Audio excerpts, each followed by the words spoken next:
Oke, Bismillah. Assalamualaikum warahmatullahi wabarakatuh. Ketemu lagi bersama kita Brit B3. Apa tuh ya? B3, Brit Boardroom Bootcamp. Kita sudah episode keberapa ya? Tapi yang pasti ini udah chapter 10 lah. Kita ngobrol financial strength. Seperti biasa kita konsisten biar cuma segini yang datang kita tetap jalan terus. Ada sedikit perubahan. Kalau sebelumnya kita bahas pertanyaan. Terus kemarin sempat di-review kalau bahas pertanyaan dulu kayaknya energinya udah habis untuk ngerjain PR, jadi akhirnya kita sekarang PR dulu baru pertanyaan ya Mil. Ya, sebenarnya mungkin energinya habis lebih karena ini sih. Ini jangan ada yang tersinggung ya di sini ya. Terutama Kenapa? teman-teman dari jangan ada yang tersinggung, terutama teman-teman dari masa depan.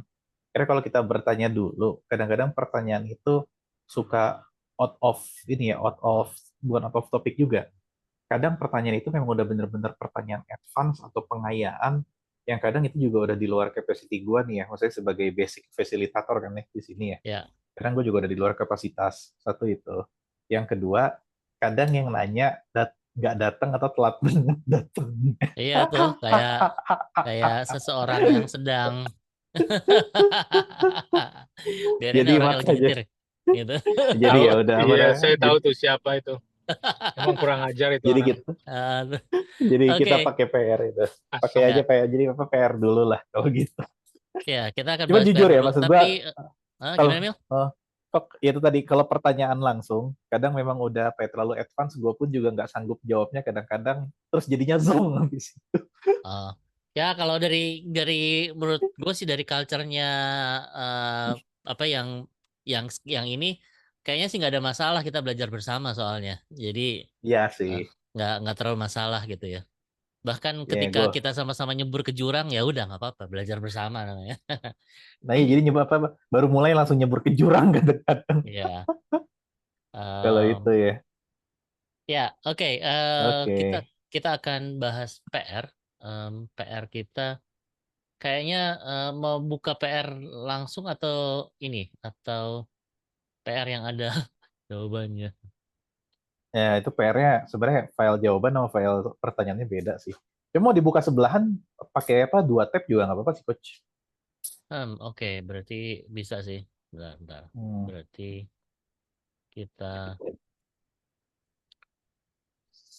yang ini Yes. bentar.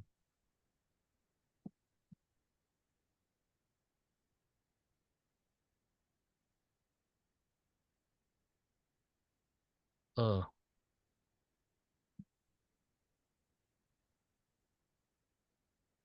di oke, rapiin dulu dikit biar agak enak terlihat.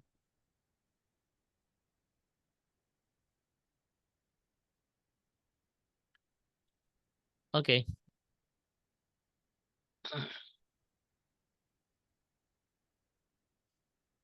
ya, ini dia PR-nya yang Wih, sebelah. enak nih ngeliatnya. Beneran. Kenapa? Hmm. Enak ngeliatnya. Ya, yang sebelah Hmm. kanan adalah jawabannya, yang sebelah kiri adalah soalnya. Gue Oke, aja udah lupa nulis jawabannya apa. Maaf lu. ya lu kayaknya sibuk banget ya. Biasanya lu nulis nulis Bukan. pertanyaan. Apa? Nggak, maksud gue gini, apa? Gue belajar waktu itu, gue kan emang nabung. Cuma kayak nabungnya 5-6 sesi kan ya. Hmm. Setelah dirasa-rasa kadang-kadang ketika kayak udah terlalu kejauhan, ketika ada feedback di tengah itu baru kerasa perubahannya setelah 5-6 sesi. Kalau sekarang lagi berusaha nabungnya tuh mungkin 1 atau 2 sesi aja nabungnya, jadi Oh, oke. biar lebih adaptif. Oke, mungkin gue bacain ya.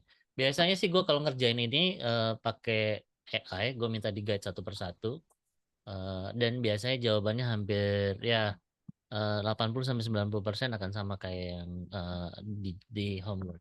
Sebenarnya yang menarik dari ini adalah bukan cara menjawabnya, tapi memahami isu utamanya dari kita kan bicara financial strength-nya gitu. Iya.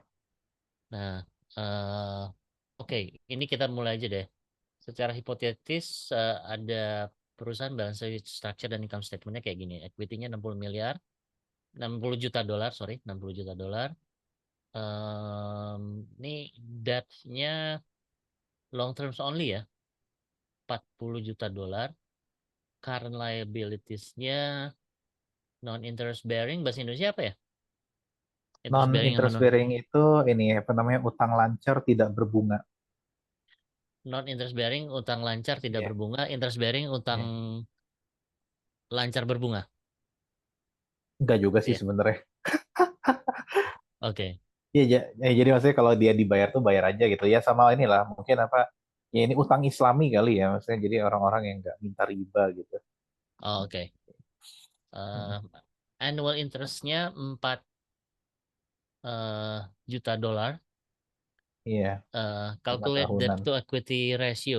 Gue lupa rumusnya debt to equity itu. Itu debt-nya dibagi aja sama ininya coach, sama equity-nya. Debt dibagi equity berarti du, eh, 2 40 per per 3. 60. Iya, 2 per 3. 66. 40 per 60 ya, Hmm, 0,67. ya. Eh, Kalau lihat itu berarti long term loan only, disuruh calculate kan long term loan only ya. Iya, Itu 0,67 betul. Kalau sama short terms, mesti sama dua-duanya dong. Kalau sama dua-duanya berarti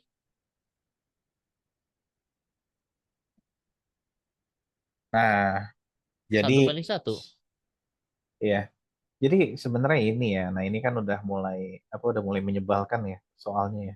Ya Hmm? gue bikin soal emang selalu berusaha nyebelin, maaf ya, memang. Hmm. Jadi sebenarnya apa ya? Sebenarnya debt to Hmm? equity ratio yang valid itu yang versi 3. Jadi ini tuh sebenarnya lebih pengen mengenalkan ke kita semua bahwa debt to equity ratio itu yang valid yang nomor 3. Cuma tetap ada ya, memang kadang-kadang orang itu yang menganggap bahwa long terms loan only itu artinya kan kita, kalau long terms loan only itu kan kita hanya menghitung yang 40 ya. Oh iya, Nah, betul. Oke. nah ini kan jadi poinnya itu sebetulnya adalah dari poin yang ini tuh lebih ke ini coach, apa sebetulnya apa ya, kita jangan apa istilahnya tuh, kita jangan, bukan jangan ya, mungkin ini buat meluruskan ya, karena memang gue nggak ada utang kok gitu, cuma utang jangka pendek nggak dihitung gitu. Atau Hmm. kalau misalnya kadang-kadang kita tuh juga kayak gue nggak ada gue utang, gue cuma utang yang berbunga, nggak juga, lu janji sama temen juga utang gitu. Bahkan kalau Hmm. lu mau hitung yang janji-janji intangible gitu kan, misalnya apa namanya, aku nggak sempet tuh ngirimin parfum buat Mas Gatot, aku masih ada utang gitu sama Mas Gatot yang kayak gitu ya, even itu intangible Iya, tadi gitu kan. dipamerin lagi parfumnya tuh. Botolnya. bukan bukan dipamerin gitu, apa namanya, gue lagi ngetes ini yang buat Mas Gatot, makanya Ah. ini ya sebenarnya siap kirim nih, nggak sempet lo keluar kota mulu lo, maaf nih Mas, ini parfum lo ini Mas Gatot ya. Cuma ini loh, maaf Mas Jahaya, jadi memang if we are talking about the depths is all gitu kan, jadi ya memang Hmm. semua harus dihitung. Oke. So, ya ini yang menarik sebenarnya dari soal-soalnya Emil Neraca kita. adalah apa sih message di balik itu. Nah, seperti ini nih salah satunya nih buat para penonton dari masa depan. Oke, nextnya compute the company's interest. eh, Ah, halo, halo. Bener. Ya, halo. Halo? Nah, Iya, lo kayaknya breaking up. oh iya, yang Iya jelek kayaknya. kayaknya iya. Gimana, Mil? Ya, Naya biasalah namanya pakai Telkom kan, telat komunikasi. Ya, maaf. Iya. Ya, oke. Tadi lo lanjutin cerita, lo mau ngomong apa? Yang waktu breaking up? Gue nggak bilang breaking up. Jadi yang Bukan gue bilang ya, suara lo itu breaking up tuh artinya suaranya putus-putus. oh enggak. Apa, ya itu aja tadi, apa namanya ya, biasalah Telkom telat komunikasi. Lanjut aja coach. Oh gitu, oke. Hmm. Compute the company's interest coverage ratio and compare it to the prudent threshold. Jadi prudent thresholdnya 5 kali ya? Jadi Itu. sebenarnya gini, pertama kan kita tahu EBIT-nya ya. Pertama kalau kita ngomong kayak gitu kan kita cari tahu EBIT-nya. Nah itu kan kita dapat angka EBIT berapa ya? 15 ya 15 di di situ situ. ya. Iya kan? Nah habis Hmm. 15, terus pertanyaan adalah kenapa dibagi 4? Jadi sebenarnya interest coverage itu adalah eh, kita bisa nggak sih hidup aman dari bunga? Gimana gimana? Kita bisa nggak sih, maksudnya sebagai satu entity, manusia atau perusahaan, hidup kita tuh aman dari bunga? Oke, kita Oh, kadang-kadang oke. banyak yang apa ya dalam hidup kita kan memang masih punya utang. Ada memang orang-orang yang memang sangat beruntung ya bisa punya zero debts gitu kan. Hmm. Ya, itu keren gitu. Cuma mayoritas manusia ini kan memang di dunia ini sekarang hidup dengan utang ya. Nah, pertanyaan oke, ya sudah gitu. Itu realitanya mayoritas hidup dengan utang. Pertanyaannya gini, yang paling harus dijaga artinya adalah sebelum bisa bebas dari utang, yang harus dijaga adalah bebas dari bunga utang. Nah, make sure bebas menjaga dari bunga utang itu artinya interest yang harus dibayarkan itu masih kalah sama EBIT-nya kita gitu. Kalau apa ya, kalau misalnya di individu berarti bagaimana caranya surplus keuangan pribadi itu melebihi bunga pinjaman sebenarnya. Hmm. Nah, kurang lebih itu sih. Jadi, Tapi nah ini nilai. itu bukan bunga pinjaman ya? Bukannya itu nggak terlalu susah ya dicapai? Atau kalau dari sisi kalau bisa udah juta dolar jadi sebenarnya sesuatu yang rumit. Gue sih ini aja apa misalnya Sebenarnya gini, Coach. ya misalnya contohnya kredit mobil ya gue mikir Sebenarnya sederhana aja mikir kredit mobil bunganya kredit mobil maksudnya nggak usah bunganya kredit mobil kan cicilan cicilan kredit mobil aja pastinya udah lebih besar dari penghasilan kita kan sorry lebih kecil dari penghasilan kita apalagi bunganya gitu atau enggak sih, cuma ada itu nggak bisa isu lain. diremehin sih, Coach. Apa? eh itu nggak bisa diremehin ya. Gimana? Karena gini, eh, interest coverage itu kadang-kadang berbahaya tuh gini. Banyak perusahaan memang revenue-nya itu sama dengan jumlah utang. Nah, Oh. artinya dia memang mengandalkan EBIT-nya untuk membayar interest. Nah, maka Hmm. itu akan jadi sebuah kecelakaan ketika EBIT-nya itu di bawah nilai interest. Nah, itu kan yang sempat hampir terjadi di negara kita kan. Maksudnya apa? Pas apa nih kita susah untuk restrukturisasi, kita udah Mhm. sampai satu titik di mana kita tuh udah bunganya itu udah hampir kalah sama bunganya udah hampir mengalahkan alokasi APBN untuk bayar utang gitu kan. Ya mau nggak mau artinya APBN-nya dinaikin buat bayar utang. Nah artinya apa itu yang terjadi di 2026? Gue yakin Purbaya ini sebagai Menteri Keuangan kesayangan kita nih stres ini pasti karena dia harus memulai 2026 dengan anggaran defisit. Hmm. Jadi anggarannya kan apa ya? Anggarannya memang didesain pasti defisit di tahun depan. Oh. Nah Iya, itu yang contoh yang lagi terjadi sama apalagi negara ini kita ya, sih. kayaknya BI Hmm. ngelawan tuh ya. Hari ini ada berita yang menurut gua ini jadi belok, tapi nggak apa-apa deh. Iya kayaknya hari ini kayaknya BI ngelawan gitu. Apa namanya? Setelah kemarin dipaksa eh, untuk Halo, halo, ya. Setelah kemarin 200 triliun dipaksa dikeluarin, terus apa namanya? Rupiah turun. Terus hari ini tadi gue sempat baca sekilas yang gue tangkep kayaknya ya mungkin ini ya apa Dunning-Kruger efek baca sekilas langsung menyimpulkan tapi kayaknya BI melawan situasi ini gitu. jadi memang iya sih. Maksudnya kemarin gue juga tadi gara-gara lu gue googling barusan. Jadi emang Ah, bener sih kemarin tuh Peri Warjio sama Purbaya ketemu makan bebek gitu kan. Gue nggak tahu message-nya apa ya makan bebek ya. ah. Poinnya tuh sebenarnya mereka tuh intinya kesimpulannya satu sih setelah gue lihat. Udahlah fiskal fiskal moneter moneter lu urus urusan lu gue urus urusan gue gitu. Jadi Hmm. kayaknya mereka emang kayak semacam bikin deal, karena kemarin tuh memang sih harus diakuin ya beberapa kali kebijakan pas Jokowi itu sering banget menekan atau mengintervensi moneter sih, buat dari sana ya. Hmm. Banyak otak-atik gitu di situ. Yang Purbaya ini mungkin kayak jalannya adalah udahlah, maksudnya lu gua gitu ya. Kalau ada masalah baru kita ngobrol lagi, kurang lebih gitu sih coach. Oh, oke.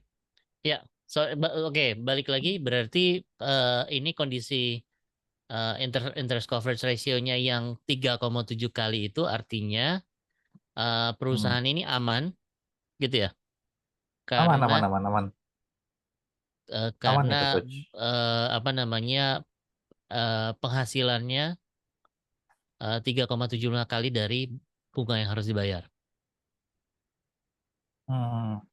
gitu ya. Sebenarnya enggak juga sih. Terus gimana dong? Standar aman tuh 5 coach. Oh, jadi belum aman. Oh, oke. Sebenarnya 5 sih. Hmm. Itu apa ya, itu 5. Cuma maksudnya lagi-lagi itu standar ya. Maksudnya siapa juga yang menentukan. Kita bisa aja cari-cari alasan buat standar. Cuma memang risk reward ratio itu kan memang udah best practice 1:5. Begitu pula makanya kenapa EBIT berbanding interest coverage ini 1:5 coach. Oke, pertanyaan ketiga, critical evaluate which versions of debt to equity ratio is most relevant Jelas for yang nomor assess. 3 lah. Sudah Gitu. dijelaskan sama Emil tadi kan? Iya, pasti nggak gue jelasin dulu tadi. Oh, yang ini Iya. ya, Nah, Yang ketiga, yang C ya, C. hmm,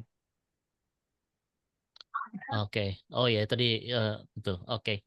Lanjut berarti ke GGRM. Nah, boleh.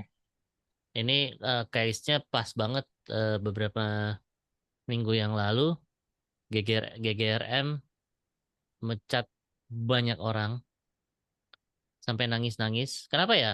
Itu dibikin setiap kali ada acara ini dulu Sritek juga begitu. Ini OOT juga biar agak agak ini aja. Itu ada nangis-nangis seolah-olah mereka kayaknya akrab gitu antara pegawai dengan pimpinan. Kalau Sritek habis nangis-nangis seolah-olah akrab, taunya direkturnya tersangka kan, gitu. Nah, GGRM eh, nggak tahu, ya mudah-mudahan nggak gitu. Tapi kayaknya tren gitu. Acara eh, pecat memecat ada perpisahan nangis-nangis, diliput media gitu. Lo tau nggak sih coach GGRM itu singkatan apa? Eh, Gudang garam kan? Ya, gara-gara rokok mahal coach. Oh ya, ya itu. Itu beneran kan? Gara-gara rokok mahal jadi kayak gitu.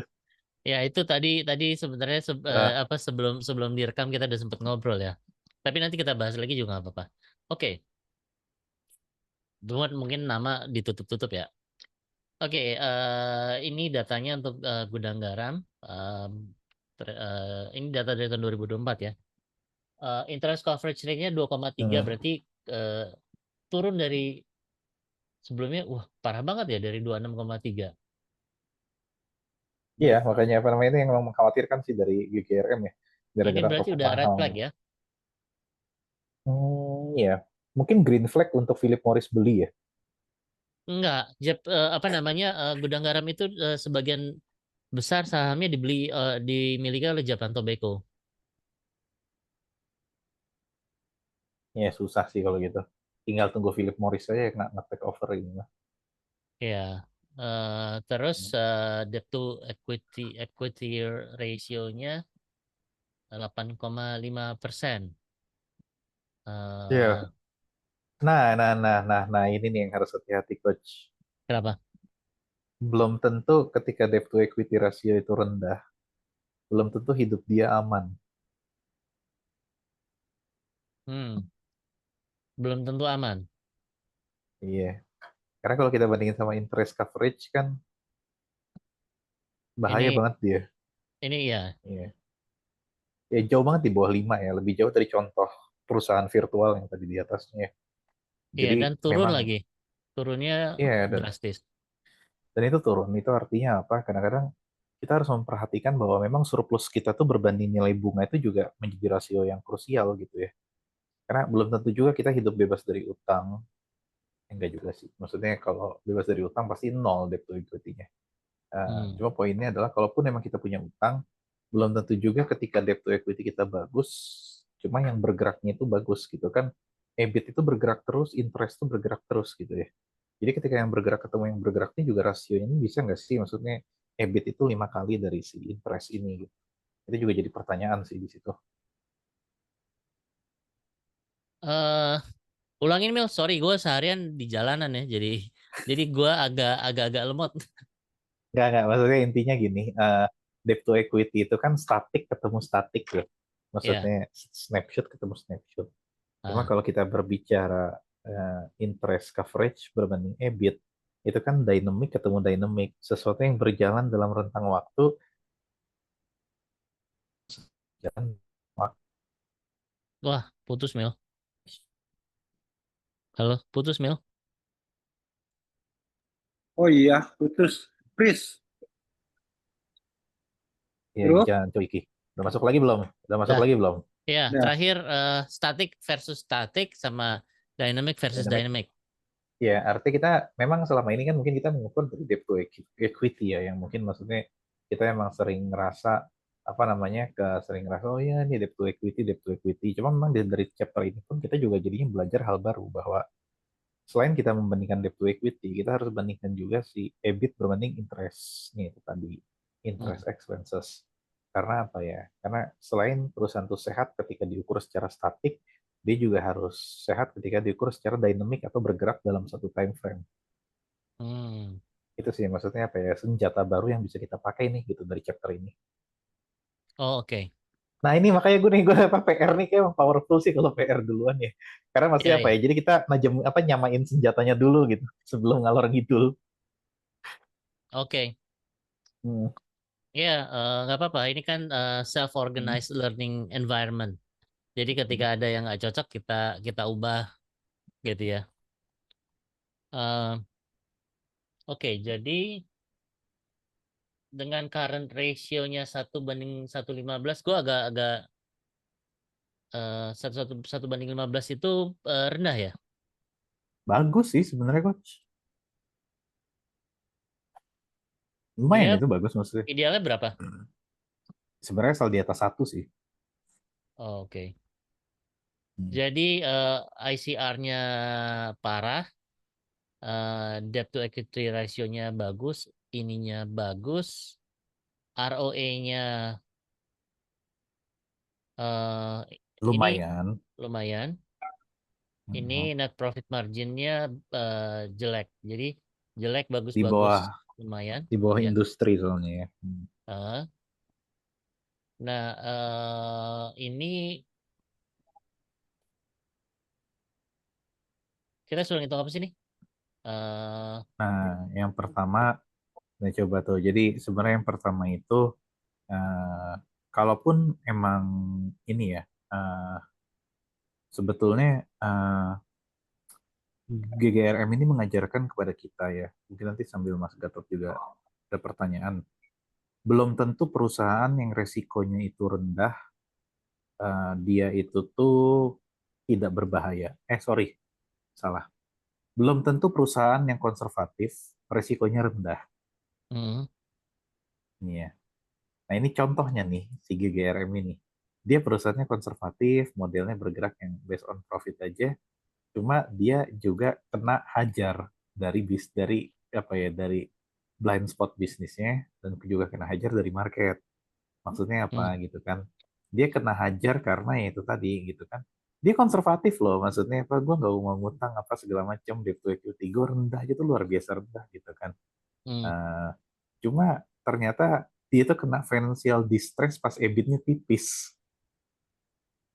hmm, Nah, jadi itu yang membuat apa ya itu tadi ketika emang EBIT-nya lagi tipis, maka ROE itu pun juga jadi moderat ya. Padahal kan dulu kan gendut banget ya RO apa return on equity-nya Gudang Garam ya.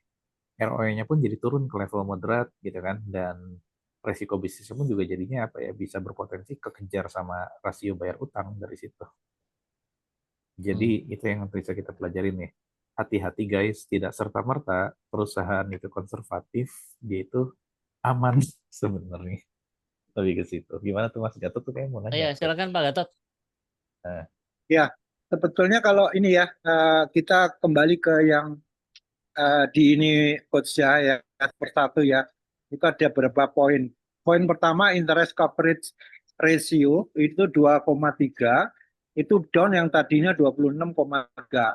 Kalau kita bicara itu saja dari sisi ICR, itu kan komponennya yang namanya ICR itu kan EBIT dibanding interest kan. Artinya Iya. gini, EBIT-nya pada tahun 2020 kita duga itu pasti gede gitu. Kalau interestnya itu sama terus gitu ya. Iya. Ini kita belum ini interest dulu ya, tapi Iya. kenyataan bahwa dari 26 menjadi 2,3 itu luar biasa. Walaupun ya kalau nggak ada kata-kata down from 26.3, kita atau saya melihatnya aman lah perusahaan ini 2,3 kok. Jadi artinya dia punya EBIT masih mampu untuk bayar utang, gitu kan? Berapapun utangnya, ya. Nah, itulah cantiknya kalau kita bicara manajemen ratio itu nggak bisa bicara satu ratio aja gitu. Karena kan orang biasa ROI-nya berapa gitu. ROI mbahmu dulu gitu, yang lainnya gimana gitu ya. Nah, ini yang sekarang kita lihat debt equity ratio ya. Kan tadi dikatakan statis gitu, katakanlah dari dulu 8,5%. Yang mana ini kecil banget kan. Ya. Kita bisa merasionalis kalau nggak salah kompetitornya dia tadi saya baca di sini juga sekitar 45 atau 50 gitu ya. Artinya selama ini ICR-nya tinggi karena dia sangat konservatif, karena duit ownernya itu banyak sehingga debt-nya itu nggak pernah naik gitu ya. Sehingga mungkin pada tahun 2020 pun jangan-jangan memang lebih kecil gitu loh. Tuh, kok yang tadi hilang ya? Halo, sorry, bukan hilang sebentar. Tapi ini Tadi bagus sih cara menampilkan konsial seperti ini. Nah, itu satu, itu yang kedua ya. Jadi kita melihat dua ini aja udah menarik ya dari pelajaran sebuah perusahaan ya. Pada saat kita bilang down itu berarti ada sesuatu ini yang missing. Artinya apa? Berarti dia punya revenue atau dia punya cost of goods sold itu terjun bebas. Artinya atau revenue turun atau cost of goods sold-nya naik gitu ya. Kalau kita mau telusuri gitu ya. Nah, kemudian itu di pelajaran yang sebelumnya kita udah pelajari. Equity ratio yang tadi 8,5%, katakanlah memang dari dulu mereka maintain 8,5%, orang Unilever aja 0% kok gitu ya. Kita kan pekan lalu bicara mengenai Unilever 0% gitu. Ini 8,5% masih oke, tapi masih dibandingkan kompetitor, dia masih lumayan aman dari segi debt equity. Ya. Nah, kemudian kita bicara sekarang current ratio. Aman lagi. Nah, gini, kalau kita bicara current ratio itu kan current asset ya, jumlah semua accounts receivable segala macam, cash segala macam itu masih gede daripada jumlah tagihan dari vendor, dari segala macam. Jadi dari tiga hal aja kita udah aman. Terus yang poin keempat ada ROE 12,5%. 12,5% tuh kalau kita bandingkan dengan apa? Suku bunga bank misalkan masih aman juga karena suku bunga bank kan 8% gitu ya. Atau kalau kita bicara perform apa? Patriot Bond cuma berapa? 4 atau 2% gitu ya. Ini oke juga gitu ya. Nah, kemudian net profit margin baru kita bermasalah ya. Karena ternyata di mana-mana orang bisa 10 atau 12%, tapi di GRM ini 8,5%. Nah, ini dengan 4 line ini aja kita bisa cerita 10 halaman kali gitu loh. Benar ini. Jadi ini Iya. ini sebetulnya menariknya menurut saya ya, justru kita memahami hanya dengan 5 rasio aja, kita bisa bikin jurnal paper tuh loh. Karena ini bisa macam-macam, ini bisa telaahnya bisa mendalam. Belum lagi kalau kita ngomongin masalah kestabilan supply, yaitu keberadaan tembakau sama cengkeh misalnya, ya itu mempengaruhi kemana, COGS atau dan seterusnya lah, gitu. Gitu sih kalau dari saya, Bro Emil. Iya, Kalau emang iya, saya Mas. kalau saya ngeliatnya Panjang gini, emang. itu ICR turun sedemikian drastis itu kayaknya ada upaya dari gudang garam, correct me if I'm wrong ya, upaya dari gudang garam itu untuk ke-push production dengan utang, tapi ternyata tidak berbuah sehingga ICR-nya terus turun. Gitu nggak kira-kira ya? Enggak Gitu ya? dong, enggak. Karena kan sebetulnya ininya interestnya kan tetap kecil gitu loh. Maksud saya gini, Terus yang membuat dia apa namanya ini turunnya drastis loh Pak Gatot. Soalnya justru begini, saya arahnya mau begini. Tadi kan sebelum sebelum kita direkam, saya sempat bicara tentang ada beberapa hal di luar ini yang menekan industri rokok gitu. Salah satunya adalah UN minta setiap tahun cukai rokok harus dinaikin, sehingga harga rokok makin lama makin mahal. Dan akhirnya perusahaan rokok internasional banyak membeli perusahaan rokok lokal di berbagai negara untuk mendapatkan economies of scale yang cukup buat mereka. Ya. Gitu. Nah, itu salah satunya. Satu lagi juga, nah itu kan masalah tekanan pasar ya. Terus ada satu lagi juga substitute. Jadi rupanya saya ada kenalan yang direktur marketing dari sebuah perusahaan rokok asing itu ya, cerita beliau bahwa industri rokok di samping tadi masalah tekanan pajak cukai, dia juga mengalami namanya tekanan teknologi yang sebelumnya nggak pernah kepikiran itu rokok Iya, iya. dilinting, di apa dibakar, teknologi apa lagi gitu. Paling cuma cuma pabriknya yang dibuat semakin canggih gitu. Nah, ternyata muncul vape, muncul apa namanya IQOS. Rupanya itu memberikan tekanan pada market substitute, dua substitute ini. Sehingga, nah kalau yang pertama itu tadi saya mencoba menghubungkan, menduga apakah eh, yang ICR ini adalah upaya menggenjot market dengan utang sehingga akhirnya malah ICR-nya makin turun. Itu yang tadi saya pikirin. Gimana menurut Gus Emil dan Pak Gatot dan udah Alan kalau sudah nggak nyetir? Oh ya, kita bisa lanjut ke ABC-nya itu nanti soalnya dibaca dibahas juga di ABC-nya itu tuh. Oh gitu. Masih Eh, nyetir sih, tapi Ah, bisa juga kalau mau nambah sih. ya, nambah dulu boleh deh. udah Alan. Karena tergugah sama apa yang Pak Gatot bilang sih. Saya dari tadi mungkin terpikir itu apa yang kurang, apa yang missing ya. Tapi maksudnya nggak ada yang kurang. Maksudnya oke-oke aja sih kita. Tapi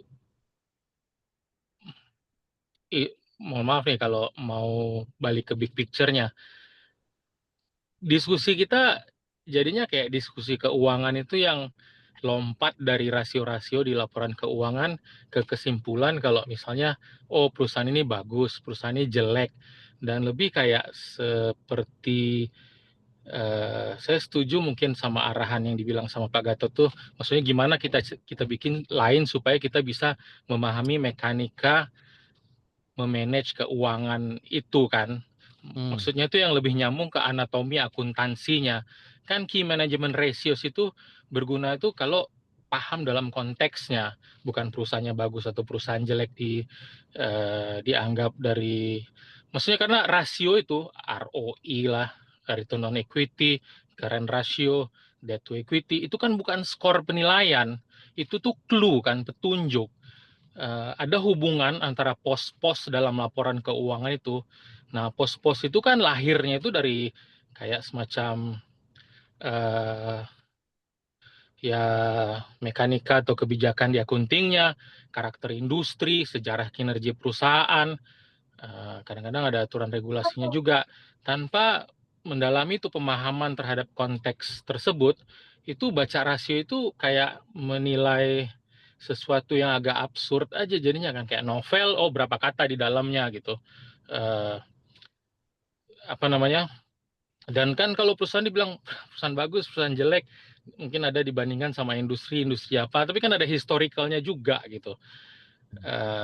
Atau apa namanya, kalau dari dasarnya kan perusahaan yang padat modal sama perusahaan software itu karakter return on assetnya berbeda. Bukan berarti manajemennya payah kalau misalnya yang satu rasionya sama industrinya berbeda itu berbeda kan. Rasio utang yang kelihatan mengkhawatirkan belum tentu juga jelek kalau misalnya ternyata ada move sesudah itu untuk membiayai akuisisi yang bahkan bisa melipat gandakan atau triple laba dalam jangka menengah atau jangka panjang kan. Menguliti laporan keuangan itu apa namanya, berguna kalau misalnya kita bangun fondasinya kalau untuk memanage key management ratio itu. Mungkin kalau saya tadi nggak terstruktur juga ngomong ya.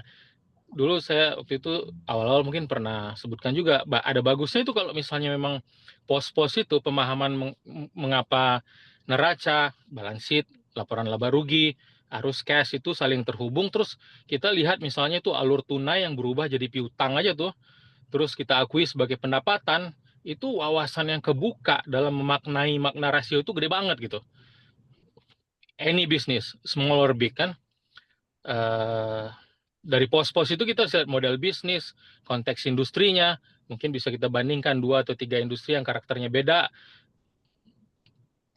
Terus misalnya diperbandingkan, terus kita bisa lihat kenapa rasio itu dianggap bagus di satu industri, jelek di tempat lain, itu bakal ada tambahan pemahaman juga yang fundamental di situ kan. Mungkin satu lagi itu kalau misalnya kita track tuh rasio-rasio itu, kuncinya itu mungkin harus 5 atau sampai 10 tahun gitu. Tren waktu itu sering banget tuh lebih jujur nggambarin kualitas manajemennya daripada potret snapshot satu periode aja. Dan misalnya itu kan kalau kita buat seperti itu kan journey dari bab-bab per chapter itu kan kayak ya ada benang merah yang lebih terstruktur aja menurut saya. Saya pengen juga untuk refresh, berguna banget rasanya untuk supaya refresh gimana hari-hari menghandle keuangan sih sebetulnya ya. Itu aja sih, mohon maaf. Ya, tapi pengennya agak lebih terstruktur gitu. Kalau misalnya perusahaan ini rasio ini bagus, nah ini jadi kayak jadi menebak ini yang bagus, ini yang jelek di satu waktu aja kan nggak bisa ditebak seperti itu kan. Kalau misalnya ada tadi, oh ini karena ada alternatifnya atau ada misalnya harga rokok lebih mahal, pos apa yang terpengaruh di laporan keuangannya, kita cari benang merahnya di situ gitu. Nah, biar nanti kalau misalnya kita ada pengalaman yang misalnya ada kejadian yang di depan mata juga kita bisa sambungkan sama, oh kita ada sense-nya nih kalau misalnya fenomena yang seperti ini ke pos ini perginya, terus kita akan kerjakan seperti ini gitu. Itu sih. Iya. Peace ya. Iya. Nggak, setuju. Gue pengen nanggepin sih.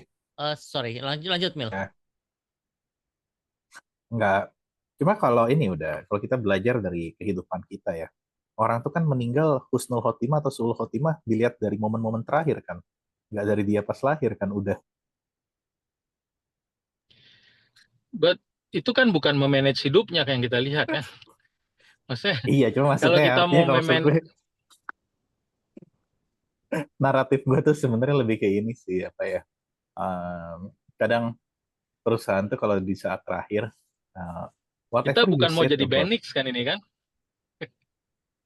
justru kita mau jadi Benix sebenarnya. Maksud poin gue tuh Eh, lebih gini sih, apa emang bangsat sih Benix sih. Cuma maksud gue gini, apa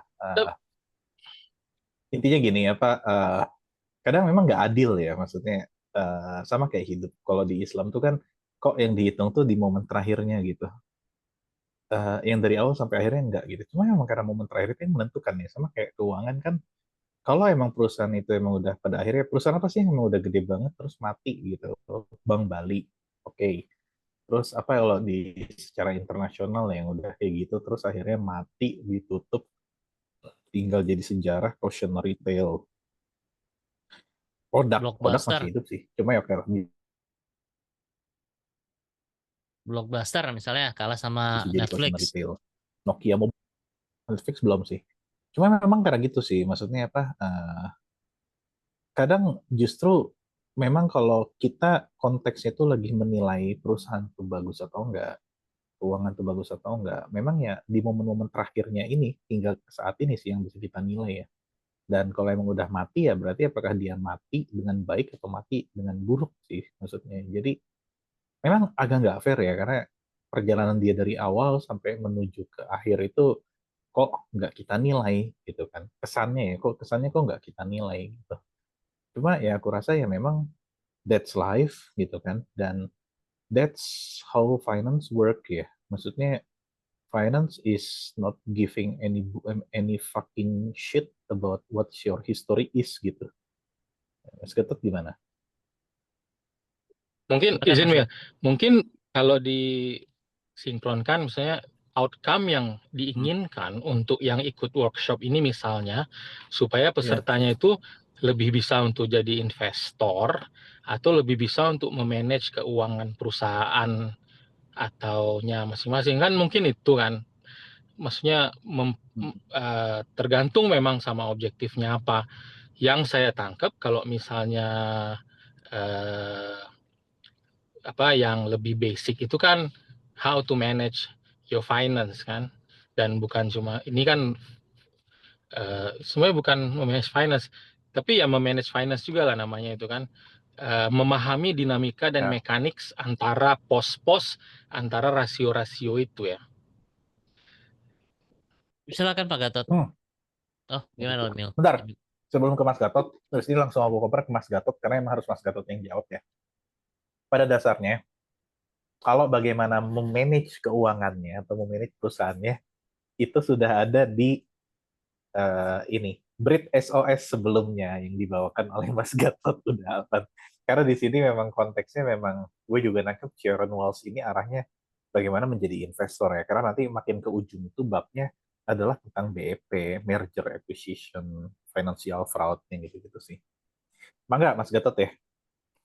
Ya, oke, makasih ya. Jadi menurut saya gini sih, yang dikatakan udah Alam tadi, justru sebetulnya dengan adanya rasio-rasio ini, kita ini tidak terpaku pada satu rasio, ya satu. Yang kedua adalah kita melihat namanya perusahaan sudah kayak makhluk hidup gitu. Jadi artinya ya dinamis gitu. Walaupun ada beberapa yang sifatnya statis, tapi sangat dinamis. Nah, ini contoh yang paling gampang di screen sebelah kiri itu yang tadi kita bahas ICR misalkan, yang poin pertama itu kan dikatakan 2,3 down from 26,3 in 2020. Ini contoh aja ya.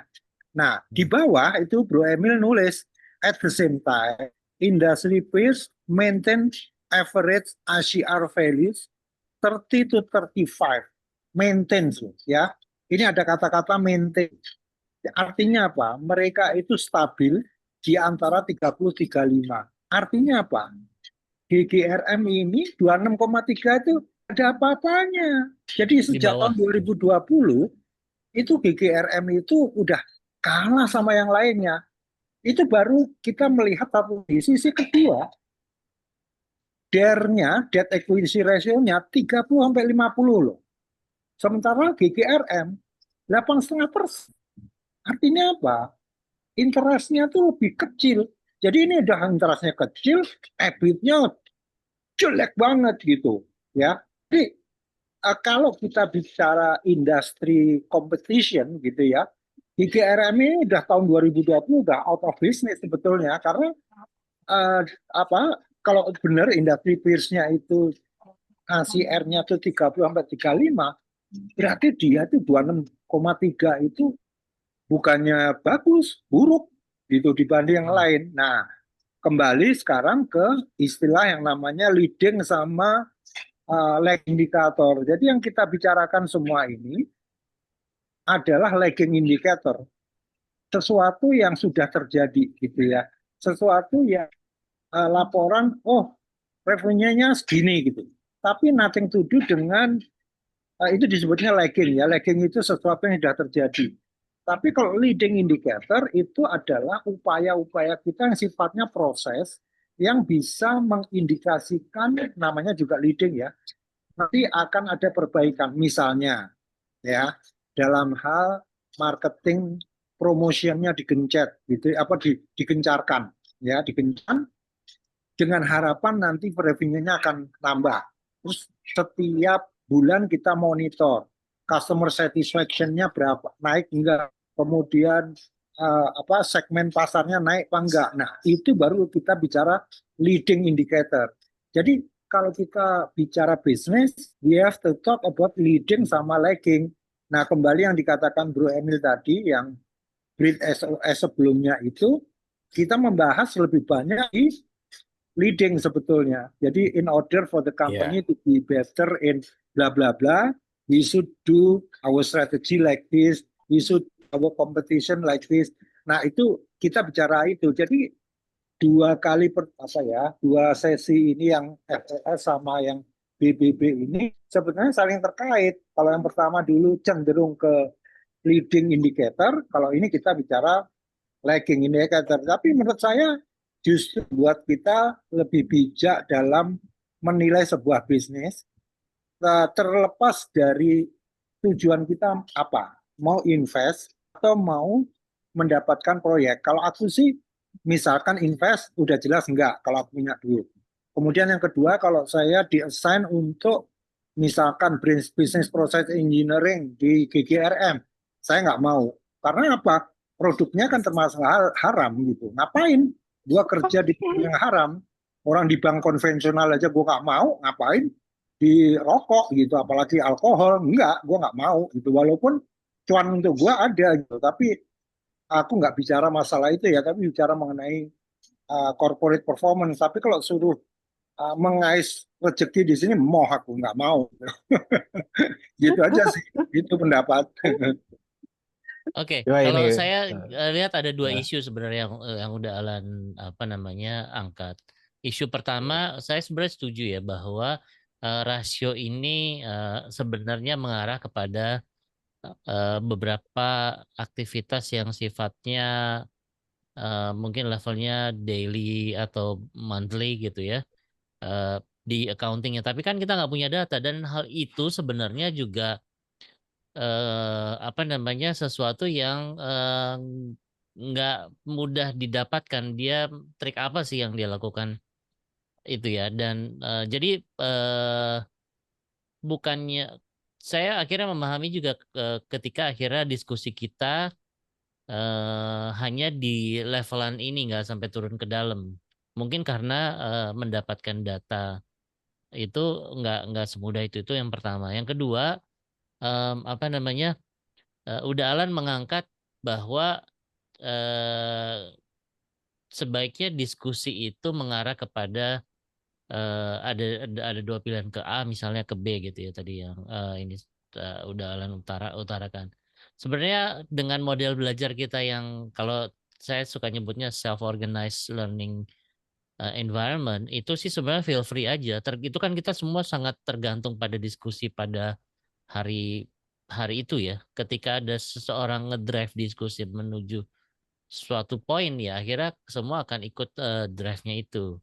Dan yang sempat Emil keluhkan kadang-kadang wah gue nggak sampai situ tuh ilmunya gitu. Tapi nggak apa-apa juga kita akhirnya belajar nyebur ke jurang bareng-bareng.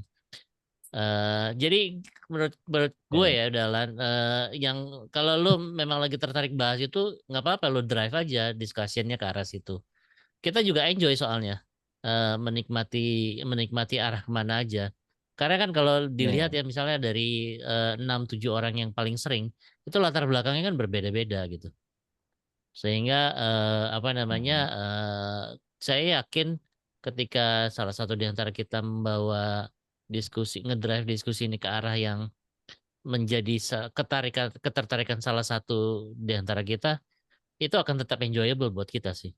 Dan juga Ya, mungkin dan harus pemirsa akan enjoy. Meskipun Emil bilang, ya. waduh, wah itu bagian itu gue udah nggak nyampe ilmu gue, nggak apa-apa juga gitu. Ya. Cuma kalau gue sih ngerasanya ini emang apa ya? Mungkin pinggir jurang ya. Karena kalau loncat ke jurang mah Britpop. Britpop loncat jurang.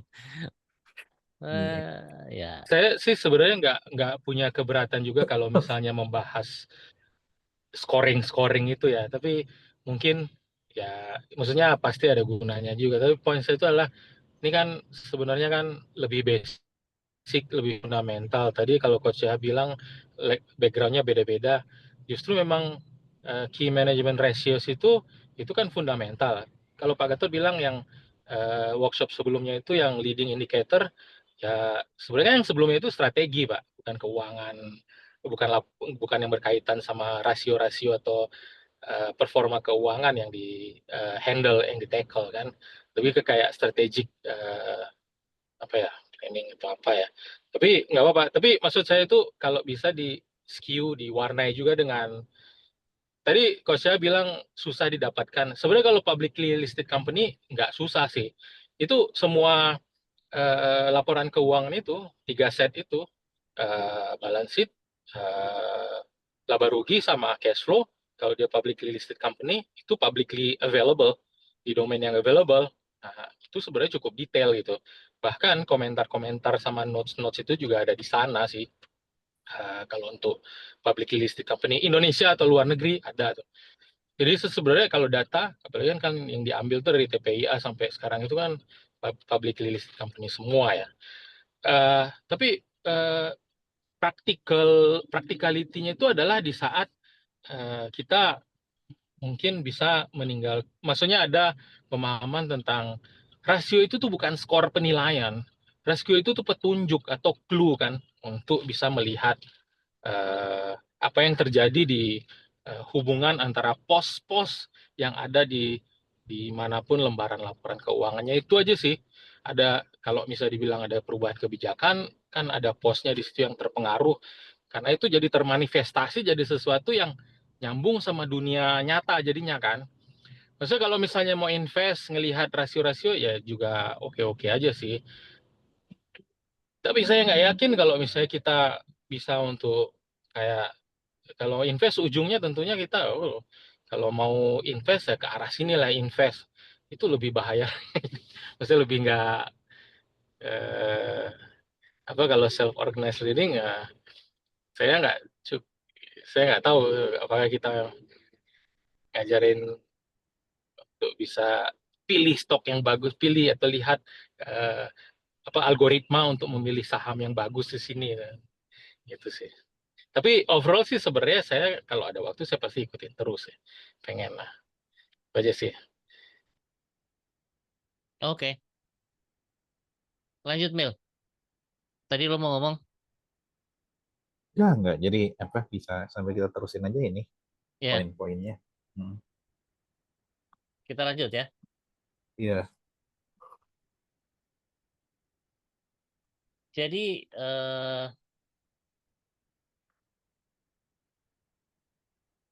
ini oh ya tadi tuh ini yang A itu kita suruh ngitung apa sih? Sorry. Oh, ditanya. Ini soal esai. Iya. Kenapa low debt levels eh, secara bersamaan mereduksi resiko sekaligus membatasi return bagi shareholder. Oke. Jawaban yang A adalah Enggak, jadi sebenarnya eh, intinya sih nanti ujungnya yang poin nomor 2 ini lebih tepatnya kayak semacam apa ya, tidak ada perusahaan yang memang bisa selalu aman gitu. Bahkan dengan resiko apa ya, dengan utangnya selalu kecil, pemasukan profitnya juga ada walaupun nggak tebel gitu ya. Pada akhirnya ketika itu nggak di leverage, nggak bisa bersaing juga sih. Leverage-nya menggunakan utang. Ya harus dengan utang gitu. Karena ternyata ya justru malah dengan dia berusaha tidak punya utang dibandingkan perusahaan rokok lain, justru dia itu malah tertekan gitu kan, shareholder dan lain-lainnya gitu. Bahkan Kalau gitu hidupnya berarti jadi, ini turunnya ini karena cuma kita nggak bisa bodoh juga mengatakan dia turun karena tidak berhutang ya coach. bukan Cuma maksudnya poin apa gini kan tadi kan gue duga ya ah, bahwa ini mungkin dia coba genjot gitu dengan nambahin utang tapi akhirnya membuat rasionya makin turun. Enggak gitu. cuma sebenarnya enggak sih. Cuma sebenarnya kalau misalnya ditanya kenapa apa yang bikin dia turun itu ya gudang garam ya. Kalau yang gue lihat sih karena dia tuh yang paling, gue nggak tahu ya, gue bukan perokok ya. Cuma kalau ada Pak Bun kayaknya bagus nih. Cuma ntar Hmm. satu bentar Pak Bun muncul. Oh, maksudnya kayak kalau bagi perokok kan katanya gudang garam tuh yang paling mahal ya. Gak tahu gue juga nggak perokok nggak ngerokok. Nggak, katanya Udah. kan gudang garam yang paling mahal. Dan maksudnya dengan harga rokok juga makin mahal kan orang makin nggak mau beli dia gitu, coach. Nah itu yang memang yang Itu terjadi. sebenarnya poinnya di situ sih. Jadi kalau ya hasil bicara sama teman yang tadi ke gue sebutin itu, akhirnya rokok kalau nggak bikin second brand gitu ya, dia akan Hmm. bikin kayak misalnya Emalt itu brandnya tetap tapi bikin yang ukurannya kecil, yang batangnya tipis-tipis gitu, supaya bisa Ya, dijual lebih lebih murah. Nah, gudang garam memang eh, enggak. tapi itu pun kan juga ada aspek satu lagi, ada teknologi baru yang menjadi substitute dari kebiasaan merokok gitu. Nah itu apa namanya sehingga marketnya mau genjot susah. Nah yang maka perusahaan-perusahaan besar internasional itu untuk memenuhi apa economies of scale, jadi mulai mengakuisisi perusahaan-perusahaan nasional. Iya, dan itu juga makanya itu menjelaskan bahwa ini juga coach ya. Gue nggak tahu ini hidden lesson atau emang explicit lesson ya. Cuma memang teorinya kan perusahaan tuh berhutang rendah gitu kan. Ambil leverage secukupnya. Cuma Hmm. ternyata ketika kita berbicara dengan konteks industri, itu kadang-kadang konteks mengalahkan teori dasar coach. Karena teori dasarnya itu tuh patah semua di sini gitu. Ketika dibandingkan dengan konteks industri bahwa ya rokok itu ganas persaingannya. Satu itu. Dan maksudnya bermain aman justru malah tidak aman di situ sih. Nah, misalnya ya, ini kali ini Nah, konteks gue sebagai konsultan ya, dengan situasi hmm, ini angka seperti ini. Taruhlah bukan rokok Pak Gatot misalnya gitu ya. hmm, Kita kita ini sebagai konsultan ditawarin kerjaan ini fixnya gimana? Kan kalau kita konsultan kan level operasional actionnya akan harus gini harus gini gitu kan. Nah, sementara makanya kalau gue analisanya kan akhirnya jadi analisa apa non finance gitu. Ketertarikan gue belajar ya, ini adalah dengar juga analisa teman-teman yang memang lebih punya punya punya kuku yang lebih menancap di di apa operational finance gitu. Nah, kalau gue mungkin tadi responnya akan sama kayak Pak Gatot atau ngeliatnya dari sisi strategi. Sisi strategi ngebahasnya bisa bisa jadi detail.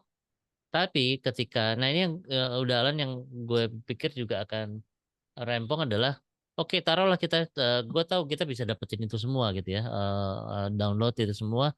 Tapi apa evasif manuver pada level eh, operasionalnya itu kan nggak kegambar juga, atau kegambar. enggak sih itu nggak Gimana? gambar sih coach. Hah? Itu nggak Kalau kegambar. kita baca laporan keuangan secara detail, tergambar. Tergantung sih, maksudnya kalau emang misalnya kita baca cash flow dari kuartal ke kuartal selama 5 tahun terakhir ya tergambar. Cuma pertanyaannya adalah siapa orang rajin selain Timothy Ronald atau Warren Buffett ya, yang emang ngebaca cash flow report perusahaan per kuartal selama 5 tahun terakhir gitu. Gue sih ogah ya. Ya dia emang kaya sih Ya gara-gara bukan per itu gitu. kuartal, per tahun lah. Karena per kuartal kan nggak ada komentar kan, Iya cuma nggak banyak eh, komentarnya. Buffett itu beneran per 3 bulan ya. Jadi dia emang bener-bener ngelihat perubahan kas tuh pergi dari mana ke mana gitu dari situ. Hmm. Eh, Sebenarnya karena ini ya apa namanya ya. Emang serius sih ini. Maksudnya key management ratios itu memang serius untuk apa ini domain yang serius dalam hal Tinggal bentar ya, memanage. tinggal bentar ya. Ya. Tapi sebetulnya ya, kalau dari sisi pembelajaran ya, kita atau saya ya terutama ya, sudah lama sekali, 10 tahun, 10 tahun yang lalu, sudah mendengar bahwa yang namanya perusahaan yang paling mengapresiasi human resource itu justru GGRM. Terutama apa? Sopir.